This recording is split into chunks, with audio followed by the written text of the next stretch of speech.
सोनम रघुवंशी का केस ऐसा है कि 2 दिन से घर घर में इस केस की बात हो रही है। कुछ लोग तो यहां तक कह रहे हैं कि क्या अब लोग हनीमून पर जाना छोड़ दें क्या? बॉस, ये कोई एक सिंपल मर्डर केस नहीं है। इसने रिश्तों में जो विश्वास होता है उस विश्वास का मर्डर किया, ये ऐसी खबर है। देश का हर परिवार शॉक्ड है बॉस।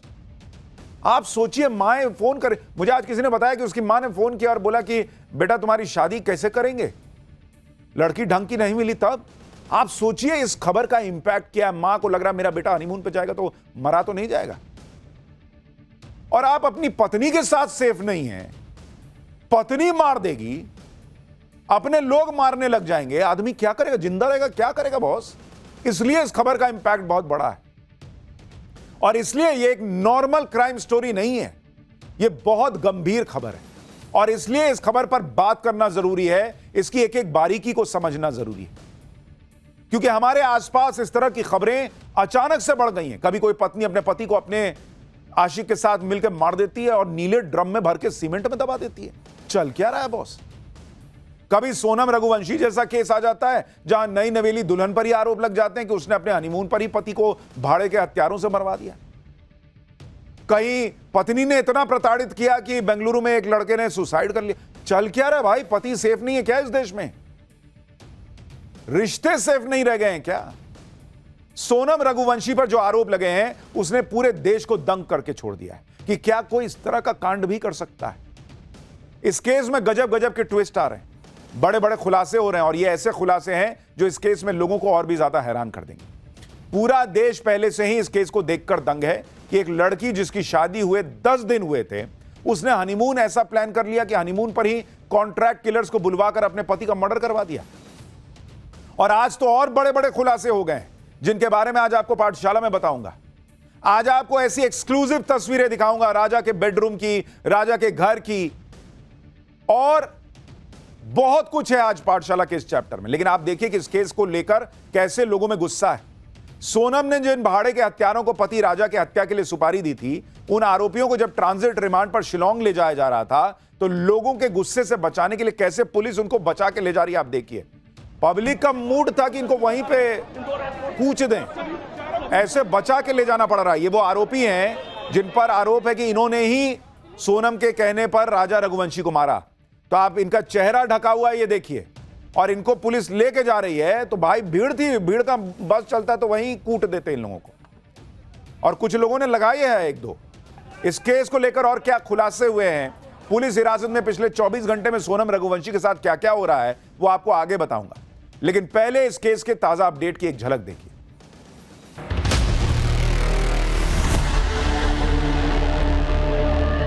देखिए, राज बेकसूर होता कभी तो जिंदा सोनम से बात नहीं करता।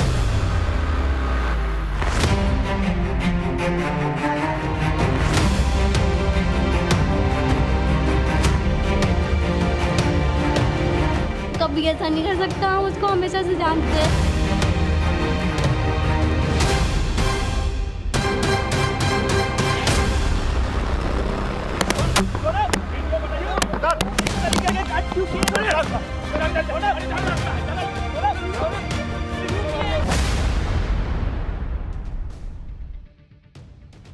सोनम रघुवंशी केस में जैसे जैसे नए नए खुलासे हो रहे हैं वैसे वैसे लोग कह रहे हैं कि इस लड़की ने क्या क्या कांड कर डाले। आज सोनम को लेकर जो खुलासा हुआ वो तो रोंगटे खड़े कर देने वाला है। पुलिस सूत्रों के मुताबिक 23 मई को फोटोशूट का बहाना करके राजा को सोनम पहाड़ी कोरसा इलाके में लेकर गई थी। यहां प्लान के मुताबिक तीनों सुपारी किलर्स राजा और सोनम से मिले, जिसके बाद सुपारी किलर्स भी सोनम और राजा के साथ पहाड़ी पर पहुंचे।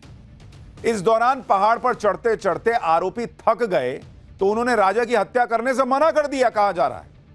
इसके बाद सोनम ने इन जो किलर्स थे इन्हें 20 लाख रुपए का ऑफर दिया, कहा जा रहा है, और कहा कि मारना तो पड़ेगा ही, मारोगे कैसे नहीं, 20 लाख रुपया दूंगी। इसके बाद सोनम ने राजा के पर्स से निकालकर 15,000 रुपए हत्यारों को दे दिए। आप सोचिए क्या ही महिला है ये, जो आरोप लग रहे हैं इस पर कि मतलब किलर कह रहा है कि मैं नहीं और चढ़ पाऊंगा, मैं नहीं मार पाऊंगा, तो करिए 20 लाख रुपया और दूंगी, मारोगे कैसे नहीं तुम। और फिर उसी आदमी अपने पति के पर्स से पैसा निकाल के 15,000 दे रही है हत्यारों को कि मारो इसको। इस दौरान जैसे ही सुनसान जगह पड़ी, सोनम ने कातिलों को ऑर्डर दिया और कहा कि मार दो इसे। इसके बाद एक सुपारी किलर ने राजा के सिर पर पीछे से वार कर दिया, लेकिन राजा उससे भिड़ गया। तभी राजा के सिर के आगे एक और वार किया गया और राजा लहूलुहान होकर जमीन पर गिर गया। इसके बाद जब कातिल उसे खाई में फेंकने लगे तो सोनम ने इसमें भी हत्यारों की मदद की, कहा जा रहा है। पुलिस सूत्रों के मुताबिक जिस वक्त राजा को खाई में फेंका गया उस वक्त वो जिंदा था। आप सोचिए बॉस, आपने ऐसी कहानी फिल्मों में सुनी होगी कि भाई इस तरीके से किसी को मार दिया बॉयफ्रेंड के साथ मिलके या प्लान करके। लोग शॉक्ड हैं कि क्या ही कैरेक्टर है ये सोनम, जो आरोप लग रहे हैं उसको सुन के, कि मतलब जो कातिल है वो पीछे हट जा रहा है लेकिन करिए नहीं मारना होगा, और फिर लाश उसको नीचे फेंकने में, राजा को खाई में फेंकने में मदद कर रही है। कैसा मजबूत कलेजा होगा। ये बताने के लिए कलेजा नहीं था कि मेरा अफेयर चल रहा है जो आरोप लग रहा है, मारने के लिए कलेजा था। और इसलिए मैं ये कह रहा हूं कि ये खबर देखना हर घर घर के लिए बहुत जरूरी है बॉस, कि आपके घर में चल क्या रहा है, आपकी बेटी आपका बेटा, उनके बीच क्या चल रहा है, उनके अंदर क्या पक रहा है, ये समझना बड़ा जरूरी है बॉस। पति को खाई में फेंक दिया, बताइए। और बताइए राजा पे क्या बीती होगी। इतना खुश था, उसने देखा होगा अपने आंखों के सामने कि जिस लड़की के लिए, और अभी आपको राजा का कमरा दिखाऊंगा तो आपको और एकदम दिल रोने लगेगा कि वो लड़का कितना प्यार करता था इस लड़की से, और उसने जब देखा होगा मरते मरते कि मुझे नीचे फेंक रही है लड़की, बाप रे बाप क्या बीती होगी उसमें। पति को खाई में फेंकने के बाद सोनम ने राजा के फोन से उसके सोशल मीडिया अकाउंट पे पोस्ट करके लिखा कि 7 जन्मों का साथ है। सोचिए जिस पति के साथ 7 जन्मों का साथ निभाने की कस्में खाई थी, उस पति को लहूलुहान करके खाई में जिंदा फेंक दिया, जिसके कई दिनों बाद राजा की सड़ी गली हालत में लाश मिली। और दिमाग देखिए कि उससे उसी के मोबाइल से पोस्ट कर रही है कि 7 जन्मों का साथ है, ताकि किसी को शक ना हो कि पत्नी ऐसा कर सकती है। शिलोंग में राजा रघुवंशी की body Wei Sawdong waterfall के पास मिली थी। शिलोंग में टाइम्स नाउ नवभारत की टीम भी मौजूद है। टाइम्स नाउ नवभारत की टीम उस इलाके में पहुंची जिस इलाके में सोनम राजा रघुवंशी को लेकर गई थी। ये वो इलाका है, देखिए बॉस, ये वो जगह है जहां बहुत कम टूरिस्ट आते हैं। यहां स्थानीय गांव के विवाद के चलते टूरिस्ट लिमिटेड आते हैं। हमारी टीम इस इलाके में पहुंची और वहां ज्यादातर इलाका सुनसान था। सुनसान जंगलों वाले इस इलाके से हमारे सहयोगी गौरव और पूजा की रिपोर्ट आपको दिखाता हूं, जो आपको बताएगी, आपको यह अंदाजा करने में मदद देगी कि उस वक्त राजा रघुवंशी के साथ क्या हुआ होगा। देखिए एक्सक्लूसिव रिपोर्ट। तो कुल मिलाकर इसी तरीके से राजा रघुवंशी इन वादियों को निहार रहा था और वो उम्मीद लगाए बैठा था कि आने वाला उसका वैवाहिक जीवन कैसे होगा, कैसे वो अपने जीवन को आगे बढ़ाएगा। जितने सोशल मीडिया पर वीडियो उसके परिवार के साथ है, उसकी खुशी शायद आसमान पर है कि वो सोनम रघुवंशी से शादी कर रहा है। लेकिन उसको नहीं पता था कि सोनम रघुवंशी वो एक दुल्हन जिसके मन में एक कातिलाना साजिश चल रही है, वो इन्हीं वादियों में हमला करवाकर सुपारी किलर से उसकी लाश को यहाँ पर इस तरीके से लावारिस फेंक कर अपने ही विधवा होने का प्लान रख देगी। राजा के कत्ल में कौन सा हथियार इस्तेमाल हुआ, वो हथियार कहां से मंगवाया गया, इसका भी खुलासा हो गया। सूत्रों के मुताबिक राजा की हत्या डाव से की गई, जो एक बड़े चाकू जैसा हथियार होता है, जिसको अभी आप स्क्रीन पर देख रहे हैं। इसको डाव कहते हैं, डाव। इसका इस्तेमाल पूर्वोत्तर के राज्यों में लोग लकड़ी वगैरह काटने के लिए करते हैं, इसलिए वहां यह बहुत आसानी से मिल जाता है। इसे ऑनलाइन भी आप मंगवा सकते हैं। राजा की हत्या के लिए भी इसी डाव का इस्तेमाल किया गया कहा जा रहा है, और इसको भी ऑनलाइन ही मंगवाया गया था। बताया जा रहा है कि डाव से ही हत्या इसलिए की गई ताकि यह लगे कि राजा की हत्या स्थानीय बदमाशों ने जेवर लूटने के लिए की, क्योंकि भाई फॉरेंसिक जांच होगी, पोस्टमार्टम होगा, तो उसमें जब जांचा जाएगा कि भाई किस तरह का जख्म है, तो भाई डॉक्टर बताएगा कि ये तो डाव का लग रहा है, किसी धारदार बड़े हथियार से हुआ है। अच्छा, ये तो डाव हो सकता है, तो डाव कौन यूज करेगा? तो लोकली आदमी ना यूज करेगा। कोई यहां से जाके मारने वाला डाव लेके जाएगा, ऐसा तो कोई सोचेगा नहीं। प्लानिंग देख रहे हैं बॉस, दिमाग देख रहे हैं, कितना मतलब नॉर्मल लोग हैं लेकिन एकदम क्रिमिनल से भी 4 कदम आगे जाके सोच रहे हैं। लेकिन यहां भी उसकी प्लानिंग फेल हो गई, क्योंकि सोनम और हत्यारों ने जो डाव ऑनलाइन मंगवाया, उसकी बनावट शिलोंग में आमतौर पर इस्तेमाल होने वाले डाव से अलग थी। इस पर एक रिपोर्ट देखिए, आपको समझ में आएगा कि इन लोगों ने बहुत शातिर काम तो किया, लेकिन कैसे एक गलती कर दी।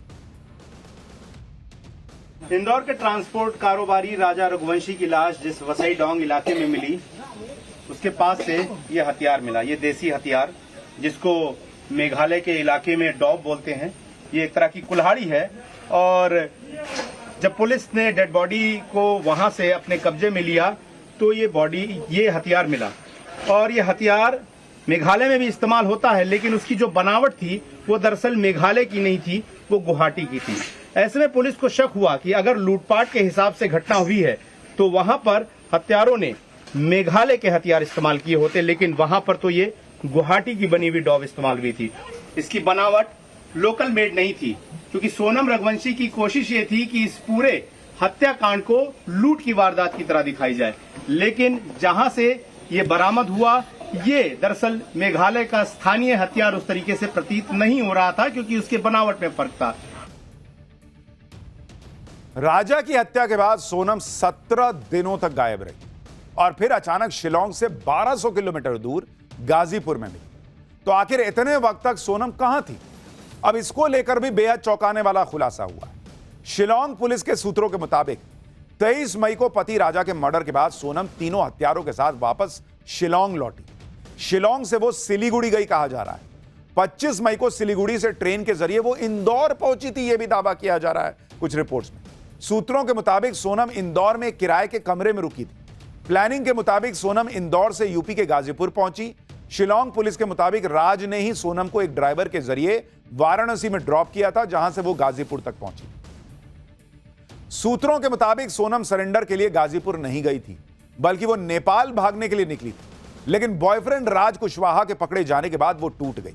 उसे लगा कि वो भी अब बच नहीं सकती, इसलिए उसने गाजीपुर में ही पुलिस के सामने सरेंडर कर दिया। सोनम और राज कुशवाहा ने राजा की हत्या के बाद बड़ी चालाकी से आगे की प्लानिंग भी की थी, यह भी दावा किया जा रहा है। लेकिन पुलिस ने दोनों की प्लानिंग फेल कर दी। सोनम की गिरफ्तारी के बाद पुलिस ने ऐसी ट्रिक लगाई कि सोनम ने सब कुछ सच सच उगल दिया। दरअसल राजा की हत्या के बाद भी सोनम और राज कुशवाहा के बीच लगातार फोन पर बातचीत हो रही थी। शिलोंग पुलिस ने दोनों की कॉल रिकॉर्ड के आधार पर ही राज कुशवाहा को 8 जून की रात को गिरफ्तार किया। इसके बाद ही सोनम गाजीपुर में ढाबे पर मिली। पुलिस सूत्रों के मुताबिक सोनम के मिलने के बाद गाजीपुर में दोनों की वीडियो कॉल पर बात करवाई गई। सोनम से कहा गया कि राज कुशवाहा ने सब सच बता दिया है। इसके बाद सोनम ने भी पुलिस को सारी सच्चाई बता दी और राजा के कत्ल करने की बात कबूल कर ली, यह भी दावा किया जा रहा है। सोनम ने पुलिस पूछताछ में कबूल किया कि राजा के मर्डर के बाद सोनम और राज लगातार फोन पर टच में थे और आगे की प्लानिंग कर रहे थे। सोनम और राज का प्लान था कि सोनम गाजीपुर में ऐसी हालत में मिलेगी कि उसके साथ लूट हुई है और पति को मार दिया गया है। यही बात सोनम ने ढाबे वाले से कही थी और अब राजा के भाई ने एक बड़ा दावा कर दिया है। उनके मुताबिक राज कुशवाहा यूपी का रहने वाला है। राज ने ही सोनम को गाजीपुर में सरेंडर करने का सुझाव दिया था।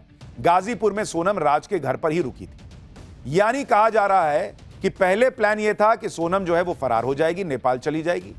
लेकिन बाद में जो है जब ये लगने लगा कि और लोग अरेस्ट हो रहे हैं, तो राज ने यह सुझाव दिया कि भाई ये गाजीपुर वाला काम करो। और तब तक जब राज अरेस्ट हो गया तो सोनम को भी लगा कि वो पकड़ी जाएगी और उसने ये काम कर दिया। आप सुनिए राजा के भाई को। देखिए, राज बेकसूर होता कभी तो दिन रात सोनम से बात नहीं करता। सोनम दिन रात उससे बात नहीं करती, घंटे घंटे बात कर रही है, जो कौन सा बेकसूर काम कर रही है। दूसरी बात, 23 तारीख से लेकर अभी तक में अपने करीब 7 तारीख तक में जो है सोनम दिन भर बात करती थी, उससे करती थी। पापा घंटे बात करी है। और हमको जहाँ तक पता है जहाँ सोनम मिली है वो उसी जगह पे राज का घर भी हुई है। उसी घर रुकी हो गया तो वो कि सोनम जो जहाँ रुकी थी, जो राज का घर है, राज का जो घर है प्रॉपर घर उसका उधर ही यूपी में ही है जहाँ पे रुकी थी। हमको यकीन है, हमको हम तो ये भी पुलिस से मांगते करते हैं तो वहाँ पे जाके सब जांच की जाए ये रुकी कहाँ थी। इधर पुलिस की जांच में सोनम पर बड़े बड़े खुलासे हो रहे हैं। उधर सोनम खुद को पीड़ित बता रही। रविवार को जब सोनम गाजीपुर के ढाबे पर मिली तो थोड़ी बदहवास से दिख रही थी, लेकिन अब सोनम की जो ताजा तस्वीरें आई हैं उसमें सोनम की बॉडी लैंग्वेज अलग है। जैसे ये वीडियो देखिए, ये पटना के फुलवारी शरीफ थाने का वीडियो है। वीडियो में सोनम का चेहरा ढका हुआ है। पुलिस स्टेशन में सोनम की बॉडी लैंग्वेज काफी डिफेंसिव लग रही। उसने चेहरा नीचे लटकाया हुआ है, किसी से आंख मिलाने से भी बचती नजर आई। थाने में ही सोनम का एक और वीडियो देखिए।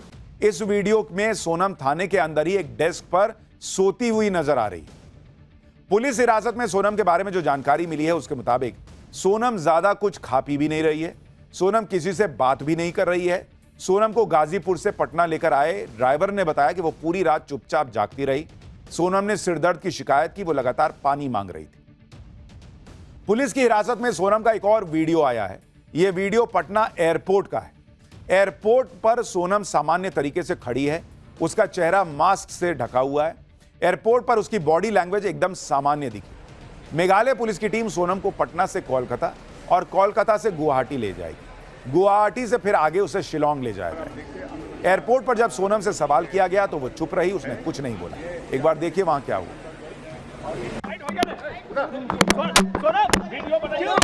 इस तरीके के काज क्यों किए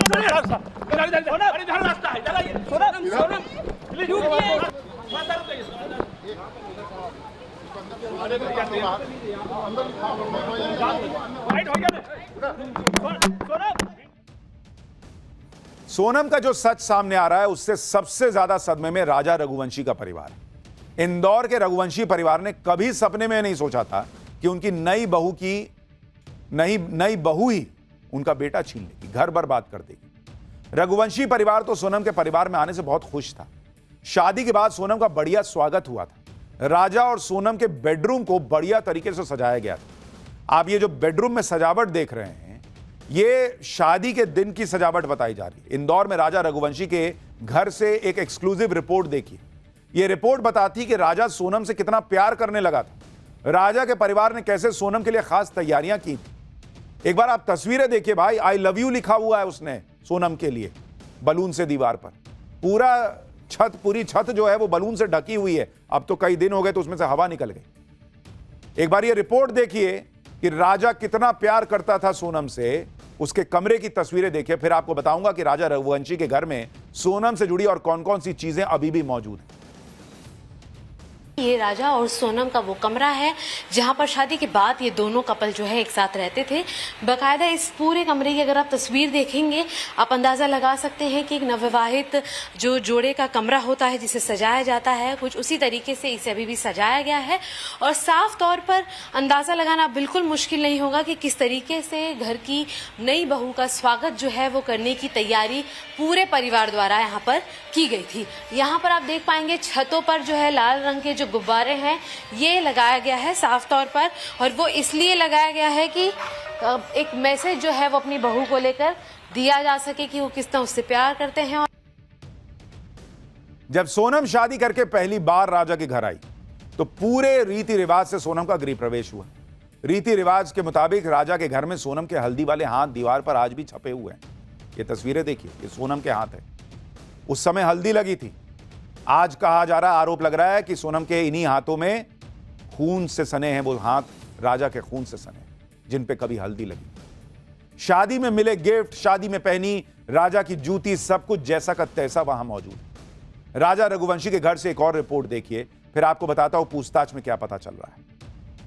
लेकिन ये मैं एक तस्वीर आपको दिखाती चलूं कि देखेंगे आप कि जब घर में नई बहू आती है, नया जोड़ा आता है, तो बहू के हाथ का जो छापा होता है घर की लक्ष्मी के तौर पर, उसे मार्क कराया जाता है। देखिए श्री गणेश जो हैं उनकी यहाँ पर आराधना की गई जब दोनों ही नवविवाहित जोड़े घर में आए।